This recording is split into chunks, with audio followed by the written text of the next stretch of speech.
त्र्यम्बकं यजामहे सुगन्धिं पुष्टिवर्धनम् उर्वारुकमिव बन्धनान् मृत्युर्मोक्षयमामृतात्।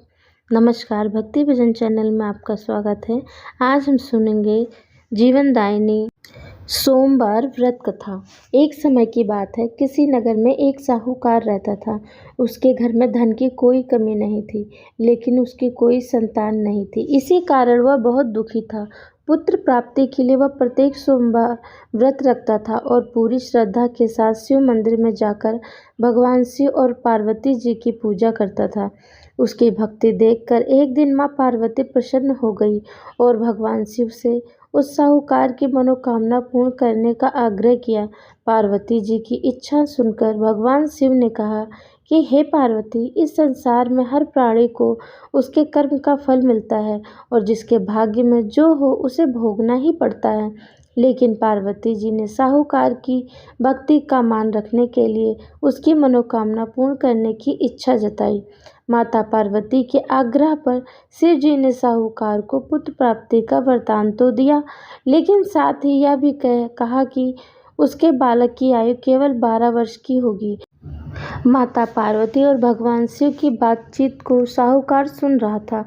उसे न तो इस बात की खुशी थी और न ही दुख था। वह पहले की भांति शिव की पूजा करता रहा। कुछ समय के बाद साहूकार के घर एक पुत्र का जन्म हुआ। जब वह बालक 11 वर्ष का हुआ तो उसे पढ़ने के लिए काशी भेज दिया गया।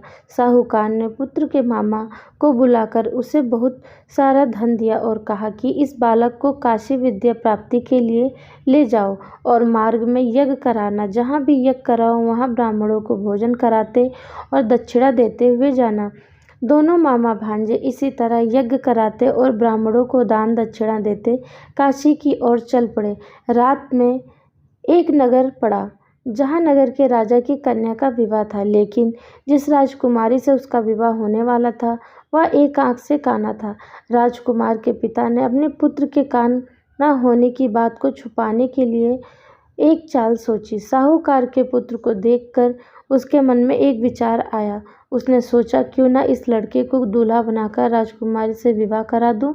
विवाह के बाद उसको धन देकर विदा करा दूंगा और राजकुमारी को अपने नगर ले जाऊंगा। लड़के को दूल्हे के वस्त्र पहनाकर राजकुमारी से विवाह करा दिया गया, लेकिन साहूकार का पुत्र ईमानदार था। उसे बात यह न्याय संगत नहीं लगी। उसने अवसर पाकर राजकुमारी की चुन्नी के पल्ले पर लिखा कि तुम्हारे विवाह तो मेरे साथ हुआ है, लेकिन जिस राजकुमार के साथ तुम्हें भेजा जाएगा वह एक आंख से काना है। मैं तो काशी पढ़ने जा रहा हूँ। जब राजकुमारी ने चुन्नी पर लिखी बातें पढ़ी तो उसने अपने माता पिता को यह बात बताई। राजा ने अपनी पुत्री को विदा नहीं किया, जिससे बारात तो वापस चली गई। दूसरी ओर साहूकार का लड़का और उसका मामा काशी पहुंचे और वहां जाकर उन्होंने यज्ञ किया। जिस दिन लड़के की आयु 12 साल की हुई उसी दिन यज्ञ रखा गया। लड़के ने अपने मामा से कहा कि मेरी तबीयत कुछ ठीक नहीं है। मामा ने कहा कि तुम अंदर जाकर सो जाओ। शिव जी के वरदान अनुसार कुछ ही देर में उस बालक के प्राण निकल गए। मृत भांजे को देख उसके मामा ने विलाप शुरू किया। संयोगवश उसी समय शिव जी और माता पार्वती उधर से जा रहे थे। पार्वती ने भगवान से कहा, स्वामी, मुझे इसके रोने के स्वर सहन नहीं हो रहा है। आप इस व्यक्ति के कष्ट को अवश्य दूर करें। जब शिव जी मृत बालक के समीप गए तो वह बोले कि यह उसी साहूकार का पुत्र है जिसे मैंने 12 वर्ष की आयु का वरदान दिया। अब इसकी आयु पूरी हो चुकी है। लेकिन मातृभाव से विभोर माता पार्वती ने कहा कि हे महादेव, आप इस बालक को और आयु देने की कृपा करें, अन्यथा इसके वियोग में इसके माता पिता तड़प तड़प कर मर जाएंगे। माता पार्वती के आग्रह पर भगवान शिव ने उस लड़के को जीवित होने का वरदान दिया। शिव जी की कृपा से वह लड़का जीवित हो गया। शिक्षा समाप्त करके लड़का मामा के साथ अपने नगर की ओर चल दिया। दोनों चलते हुए उसी नगर में पहुंचे जहां उसका विवाह हुआ था। उस नगर में भी उन्होंने यज्ञ का आयोजन किया।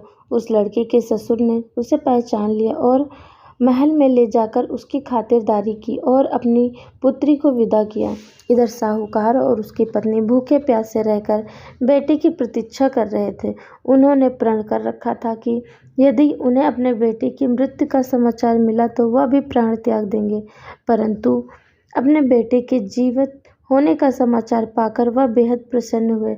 उसी रात भगवान शिव ने व्यापारी के स्वप्न में आकर कहा, हे श्रेष्ठी, मैंने तेरे सोमवार के व्रत करने और व्रत कथा सुनने से प्रसन्न होकर तेरी पुत्र को लंबी आयु प्रदान की है। इसी प्रकार जो कोई सोमवार का व्रत करता है या कथा सुनता और पढ़ता है, उसके सभी दुख दूर हो जाते हैं और समस्त मनोकामनाएं पूर्ण होती हैं। हे भोलेनाथ, जैसे आपने साहूकार की मनोकामना को पूर्ण करी, वैसे कथा सुनने वाले की सभी की मनोकामना पूरी करना, साथ में मेरी भी मनोकामना पूरी करना। जय हो भोलेनाथ, दया करो, कृपा निधान।